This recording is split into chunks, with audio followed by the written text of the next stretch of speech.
What are we doing here? And where are we gonna go? It's like we just woke up one morning and then it's welcome to the show.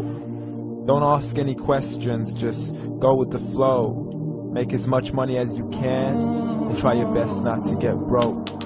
Copy everything you see on the TV, from the hairstyles to the clothes, and don't think too often, just do exactly as you're told. And if you ever get confused, then just turn towards the alcohol. You'll still hear your thoughts, then just turn up the radio as you learn to live a lifestyle of drugs, sex, and rock and roll. But in all honesty, I just need to know, is there more to the cycle than growing and getting old? Living and dying just to leave behind a happy home and a whole lot of property that somebody else is going to own. I just really need to know before the casket's closed, 'cause I'm not willing to gamble with my soul, nor am I ready to take any chances. These are just simple life questions and I'm just searching for some answers. Like, what are we doing here? And what is our purpose?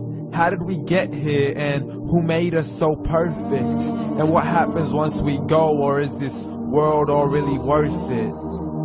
Questions we don't answer because apparently we don't really have to. There's no purpose to this life and our existence is merely natural. Then in that case, please let me ask you, did you create yourself, or was it somebody else who had fashioned you? 'Cause you're a being that's impeccable, faultless and unparalleled. You're a product of supreme intelligence and I'm merely being rational. For there isn't a camera on this earth that can come close to the human eye, nor a computer that can compete alongside the human mind. And if the whole world was to come together, we wouldn't be able to create a single fly. So many signs, yet we still deny. As science tries to justify that all this could come from none, when it's a simple sum. 0 plus 0 plus 0 cannot possibly ever give you 1. So from where did all this order come? But everything has its origins, a maker, a creator of its own. I mean, the only reason you're watching this video is because somebody had to press upload. So we can believe in the Big Bang, but I'd rather believe in He who caused it to explode. Allah, the creator of everything along with every single soul. The ever-living, the master, the only one who is in control. Unlike his creation, beyond our imagination. And no, he's not a man, nor does he have any partners in association. He's on his own. And no, he did not ever leave us alone. Just like every manufacturer, he left us with an instruction manual. The Quran and Islam, and I'm sorry to jump to conclusions, but it's the only one possible. The only definition of God is the one and only supreme being. It's logical, a book with 0 contradictions, with miracles that are both scientific and historical, all revealed over 1400 years ago. Like the detailed description of the human embryo. The descriptions of the human embryo in the Quran cannot be based on scientific knowledge in the 7th century. To the mountains as pegs holding firm the earth below, and the 2 seas that don't mix in a complete separate flow. To the planets in orbit, alternating night and day as they stay in flow. The expansion of the universe and the creation of everything from H2O.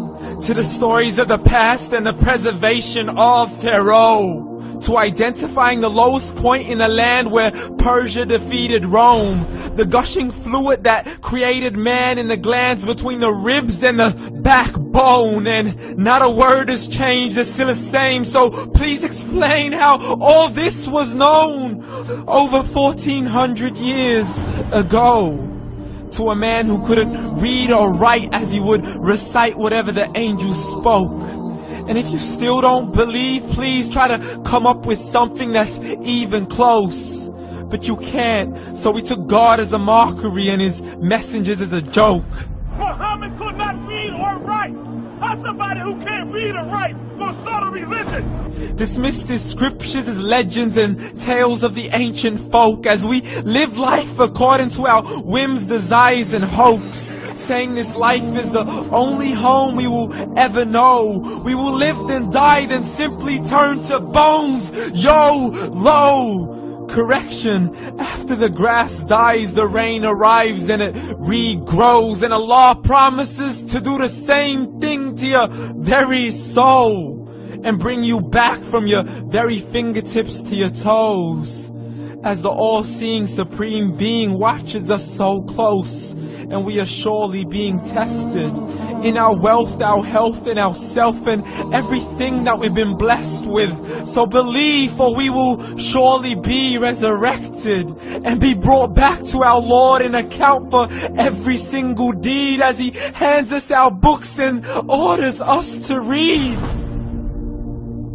From the bad to the good and everything in between. You yourself are sufficient for your own accountability, so don't be mad at me. You are the one who thought He wouldn't come back to me. I gave you a whole life long to search after me, but you were busy in all that which was temporary. So read, and glad tidings to all those who believed. And if you disbelieve, read. And don't let that day be the first day you find out what your life really means. Read.